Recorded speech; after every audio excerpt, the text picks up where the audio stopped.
सभी 69,000 वाले बच्चों को माला पहनानी चाहिए कि उनके संघर्ष की वजह से ये परिणाम आया।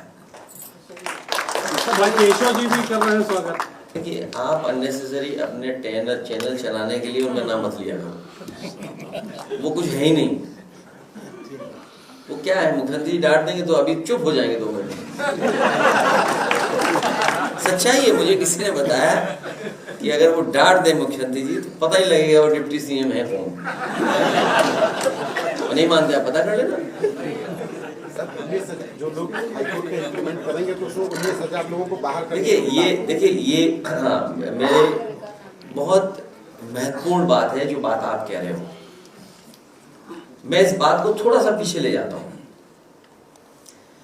बीजेपी की नियत और मंशा हमेशा रही है कि खिलवाड़ हो, लोगों में एक दूरी बने, लोगों में झगड़ा लगे, लोगों में बंटवारा हो, लोगों के बीच में खाई पैदा हो। सबसे पहले जब मेरिट से भर्ती पुलिस की हुई थी, उस समय जो परिणाम बना था वो पहले जो व्यवस्था थी आरक्षण की, उसके तहत बना था। पूरा रिजल्ट बना हुआ कोर्ट में रखा था, क्योंकि हमारी सरकार नहीं बनी समाजवादियों की और बीजेपी की सरकार आ गई। उस समय तक ये फैसला आ गया था कि जो पिछड़े और दलित के लोग हैं उनको अपनी कैटेगरी में रखना पड़ेगा, उस कैटेगरी से बाहर नहीं जा सकते। हालांकि वो सुप्रीम कोर्ट का फैसला था, हालांकि मूल भावना जो आरक्षण की उसके खिलाफ थी।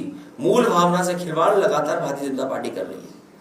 तो जो बच्चों का रिजल्ट घोषित हुआ था, वो पहले वाला जो रिजल्ट बना था जिसमें जनरल में भी बच्चे आए थे, बैकवर्ड और दलित, वो रिजल्ट बना था।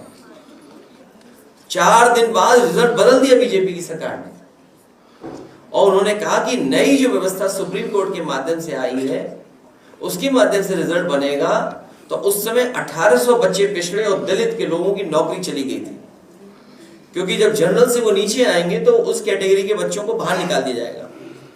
तो ये जितना कुछ घोटाला और घपला किया है, इस सरकार की जिम्मेदारी है। आरक्षण से खिलवाड़ सरकार ने की है और सरकार अपना भ्रष्टाचार, अपना गलत काम छिपाने के लिए बच्चों के भविष्य से खिलवाड़ कर रही थी। ये मुख्यमंत्री की जिम्मेदारी है और मुख्यमंत्री जी अगर रास्ता नहीं निकाल सकते 69,000 का तो उन्हें कुर्सी छोड़ देनी चाहिए। और क्योंकि उन्होंने न केवल पिछले दलितों के साथ खिलवाड़ की है, बल्कि जो बच्चे निकलेंगे उनके भविष्य के साथ भी खिलवाड़ की है उन्होंने।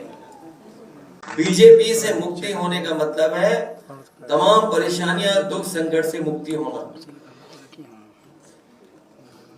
और जिस बात को हम सब लोग कहते रहे कि संविधान और आरक्षण पर निगाह है भारतीय जनता पार्टी की, उन्हें जब मौका मिलता है आरक्षण से खिलवाड़ करते हैं।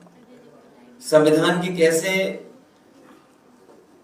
धज्जियां उड़े, कैसे उसमें क्या रास्ता निकाला जाए जिससे अपने लोगों को वो संतुष्ट कर दें या खुश कर दें।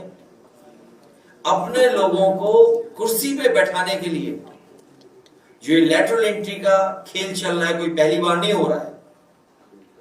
न इसमें आरक्षण है, न इसमें संविधान की कहीं जो व्यवस्था है उसका पालन है। अपने लोगों को खुश करने के लिए लैटरल एंट्री कर रहे हैं।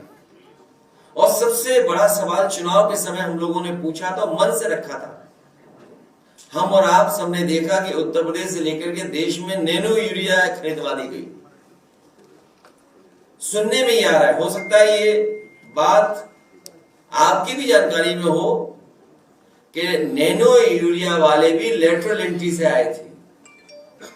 न नैनो यूरिया से कोई किसान को लाभ पहुंचा है और अभी तक कोई सरकार के पास रिपोर्ट नहीं है जिसके माध्यम से ये बता सके कि नैनो यूरिया से इतना लाभ किसानों को पहुंचा है। जो लेटरल एंट्री से लाए थे वही नैनो लेकर के आए थे, यूरिया नैनो। और लेटरल एंट्री वाले बहुत सारे लोग जिस तरीके से भारत से उद्योगपति भागे थे, उसी तरीके से लेटरल एंट्री से नौकरी पाने के बाद कुछ भ्रष्टाचार कर करके भारत छोड़ के चले गए वो। तो हो सकता है भारतीय जनता पार्टी किसी नए भ्रष्टाचार की तैयारी कर रही हो और लेटरल एंट्री वाले लोगों से करा करके वो फिर भाग जाए भारत छोड़ करके। सुल्तानपुर के जल निगम के इंजीनियर की हत्या होना ये बताता है कि जीरो टॉलरेंस जो लॉ एंड ऑर्डर के लिए जीरो हो गई है और आए दिन अधिकारी भ्रष्टाचार कर रहे हैं। अभी कन्नौज की खबर मैंने अखबार में पढ़ी कि एक चौकी इंचार्ज किसी प्रधान पर दबाव बना रहा है कि एसी लगवा लें। बताओ, अब तो मौसम भी अच्छा हो गया, एसी क्या जरूरत है? अब तो पंखे से सो सकते हो।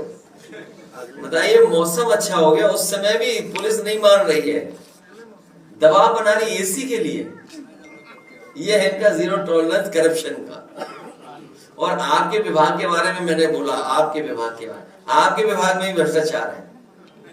उत्तर प्रदेश का आप सब जानते हो, जितने खड़े हैं, क्योंकि सुनने में आया कि 1000 होर्डिंग का पैसा लिया जाता है, लगती 200 ही है। देखिए, कई महत्वपूर्ण इश्यूज एकदम सामने हैं। सबसे पहले मैं 69,000 वाले तमाम नौजवान और शिक्षक जिन्होंने लगातार आंदोलन किया, उनके संघर्ष को मैं बधाई देना चाहता हूं। और आने वाले समय में जो उन्हें नियुक्ति मिलेगी, उसके लिए भी उन्हें बहुत बहुत शुभकामनाएं। अब सरकार कितना ट्रांसपेरेंट तरीके से और जो कॉन्स्टिट्यूशनल जिम्मेदारी है सरकार की, और सरकार कितना निभाएगी, उस पर डिपेंड करता है कि सरकार कितनी ट्रांसपेरेंट है, जिससे कि बच्चों को न्याय मिल जाए। दूसरा विषय यह है कि सरकार लगातार ये कहती है कि जीरो टॉलरेंस उनका है लॉ एंड ऑर्डर के इशू पर। शायद पूरे देश में कहीं ऐसी घटना नहीं हुई होगी जहां ठेकेदार, एजेई, इंजीनियर्स मिलकर के पहले तो घपला घोटाला करें, भ्रष्टाचार करें, और कोई कारण ऐसा बने इंजीनियर की हत्या हो जाए। सोचिए, अपने पेमेंट को लेकर के, अपने मुनाफा को लेकर के हत्या हो जाए। और किस जिले में? सुल्तानपुर, जो लखनऊ से बिल्कुल करीब है। लखनऊ के बाद थोड़ा ही हिस्सा है जो अमेठी का पड़ता, वरना सुल्तानपुर जिला है, राजधानी के बिल्कुल पास वाले जिले में। और कोई हफ्ता नहीं बचता जिस दिन मुख्यमंत्री खुद न कहते हो लॉ एंड ऑर्डर को लेकर के, उनके अधिकारी न कहते हो। अगर कोई बात विपक्ष कहता है तो उसकी काट के लिए अधिकारियों को आगाह कर देते हैं और उन्हीं अधिकारियों के माध्यम से अन्याय कराते हैं। कोई सोच सकता है कि एक पेमेंट को लेकर के एजेई की हत्या हो जाए, एक इंजीनियर की हत्या हो जाए? तो सोचिए कितने बड़े पैमाने पर भ्रष्टाचार उत्तर प्रदेश में चल रहा है। और मुख्यमंत्री जी कहते हैं मुक्ति, जब तक बीजेपी से मुक्ति नहीं होगी तब तक न गरीबी की मुक्ति होगी, न कहीं भ्रष्टाचार